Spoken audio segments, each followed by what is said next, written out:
Hi guys, this is Zach from Watches on You, and today we are taking a look at a watch from a brand that we have not yet reviewed on this channel. This is the first watch we've reviewed from Ressence, and I'm sure you might have been able to tell from the hand logo shaped sphere in the box here. But let's get into this. So the watch that we're actually going to be reviewing is the Ressence Type 3W White. So it comes in this really cool resin 3D printed sphere. It kind of honestly reminds me of the Death Star, but I think it's really cool. I've never seen anything like this, let alone in a watch box before. And the box itself is cool because it's actually cork. It's laid on kind of a bed of cork in the inside of the box, and then you have your user manual below. I'm gonna take this box away from here, and so you can see the watch through there. And I just think that this is something that is just so cool. I've never seen any other brand do this before, and it's very high quality, very well 3D print. It's a very nice 3D printing, and I think it's something that maybe some more brands should look into after seeing this. I just think it really provides a cool presentation for the watch. But now let's open it up. So to open it up, you actually turn, and then it splits in half. So you open it up here, and you can see the watch. So the watch is on this kind of carrier here, and then now you can take it out, and so there we go. We have the sphere there. So let me just get rid of that, and let's talk about the watch. So here is the watch. So Ressence is a fairly new brand, and they've kind of made waves ever since they started in the watch community because their watches are just kind of so out there with regards to styling and technology as well. So first I'm just going to kind of give some of the popular things why Ressence is famous. So Ressence is known for doing oil-filled timepieces. And oil filling a watch, it generally started as a means of increasing the depth of a timepiece. So some brands, I know Bell & Ross did one, they were always quartz timepieces, and they filled the space between the dial and this crystal with an oil, and even around the movement, they kind of had the movement sealed off. And it would allow the watch to have an insane depth resistance because it just provided a lot more support inside of the case than air obviously would. So Ressence, though, kind of took a different aspect off of that, and they kind of wanted to play on the effect that oil has with regards to light and light refraction.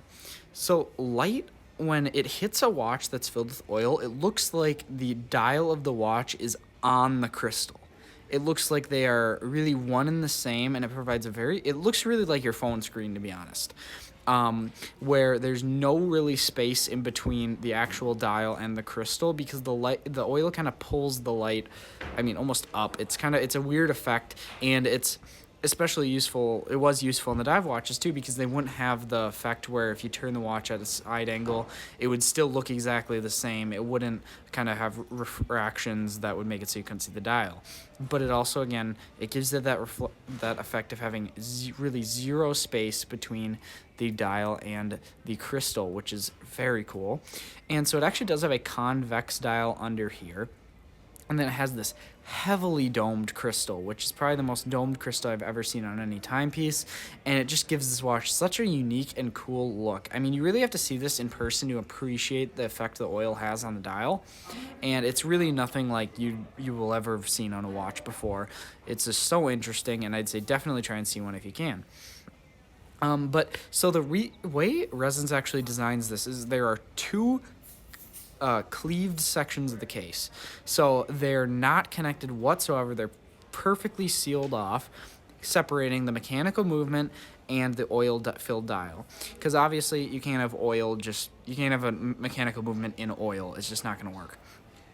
So they fully sealed them, and then they actually have magnets on the movement that are used to manipulate the dial, which is something that really I've never seen before, and it's a very cool technology. And they were able to design it so that the magnets don't have an effect on the timekeeping. Although they do actually recommend demagnetizing the timepiece once per year. I'm sure it's just a precaution to make sure that those magnets didn't have an effect. But again, it's just a very cool use of technology, and it's something that I have never seen any other watchmaker make use of. So now let's go over the dial because you can see there's a lot going on here.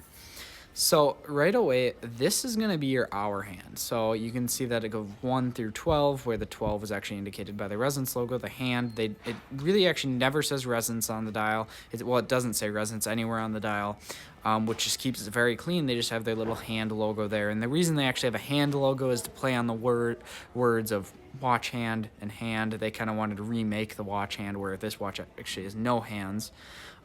So that's why they did that. It's kind of an interesting little backstory. But so there's your hour dial. And then this big hand, that's your minute hand. So that goes around, and you can see it goes 5, 15, 25, 35, 45, 55, broken up by screws. So that will move around. And then you have your temperature gauge of the oil here.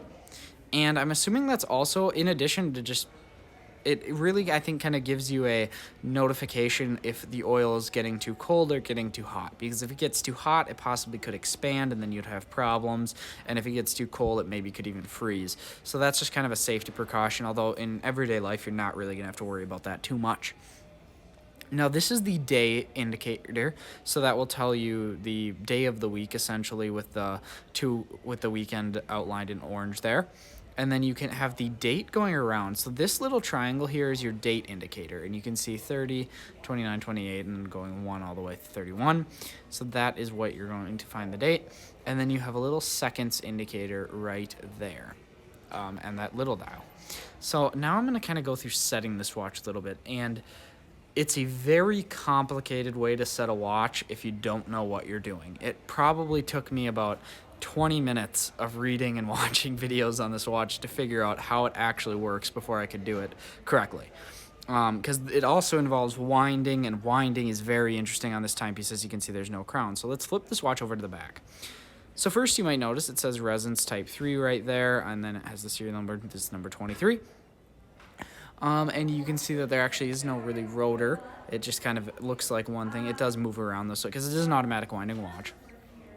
And I would definitely, you'll see why, but I would definitely recommend putting this watch on a watch winder, because resetting this, if you don't wear it for a couple days, is going to be a bit of a hassle.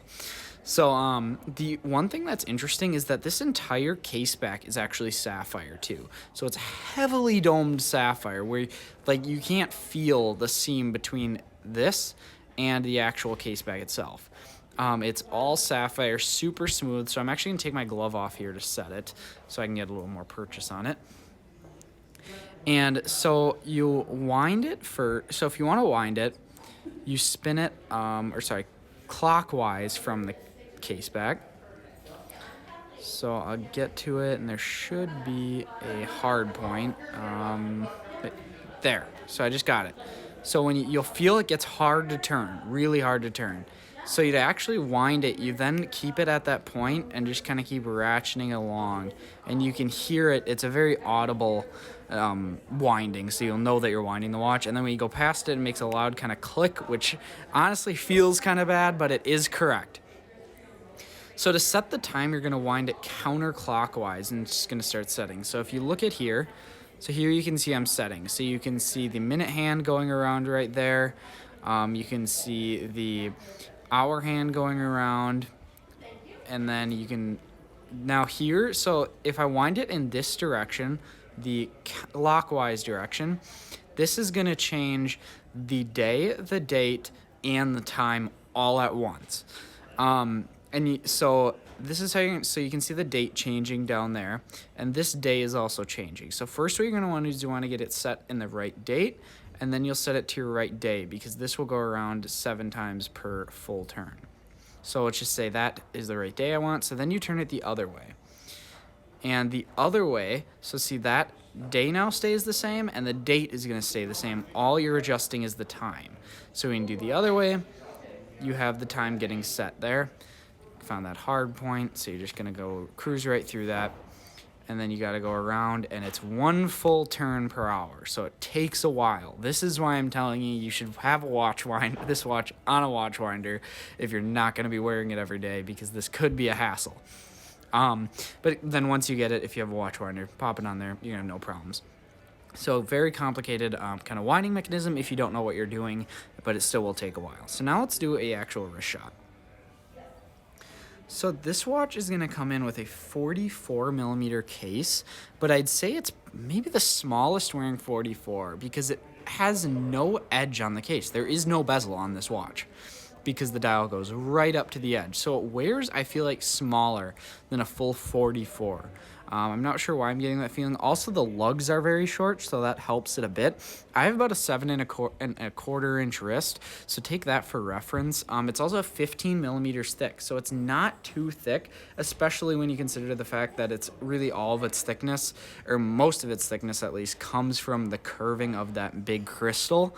So that's not really, I guess, noticeable thickness, I would say. And being that the back is also so domed, it does kind of sink into your wrist a bit, so that should help with it. But again, if you have a very small wrist, this might be hard to wear. So again, if you can, I know it's hard with these watches, but just always make sure you try a watch on in person. I think that you'll just have better purchases that way. So the strap on this watch is also interesting. So they say it is a gray carbon-like strap, and it kind of has a, I guess, carbon fiber kind of style to it, which is interesting. It's very comfortable. It feels like it's got leather backing here, and then it's stitched together. Very comfortable watch, though, overall. I have to say, this is probably one of the most comfortable watches I've ever worn, and that's also due to the fact that it has such a smooth case back that's all sapphire that it really, there's no sharp edges at all, and it feels great.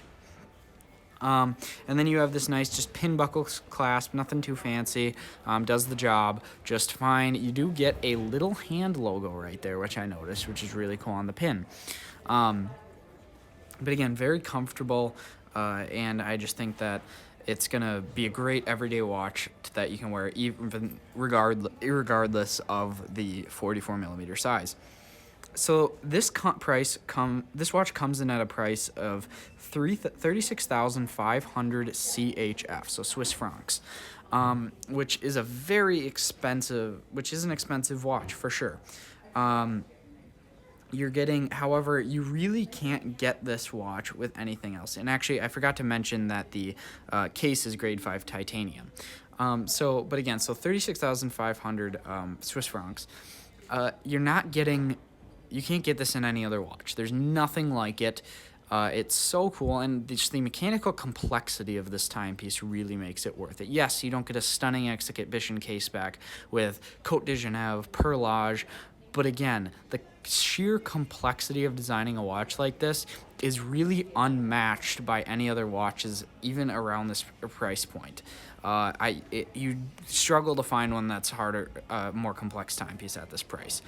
So I think that this watch is worth it if this is something that you're looking for, as again, it's so cool, so unique, and it just, again, it's definitely probably maybe the most unique watch out there, and these are fairly limited timepieces. I believe they're only making 100 of these white models, and really all their watches are kind of limited in some way, so that's also something to take note of. So with regards to this specific watch, this was lent to us by JB Hudson Jewelers for the purposes of this review. I'll be leaving a link in the description. This specific watch is spoken for, but go on their website and contact them if you would like more details, or would like to inquire about purchasing one of these watches. Thank you guys for watching this video. Remember to like, subscribe, and share. Thanks.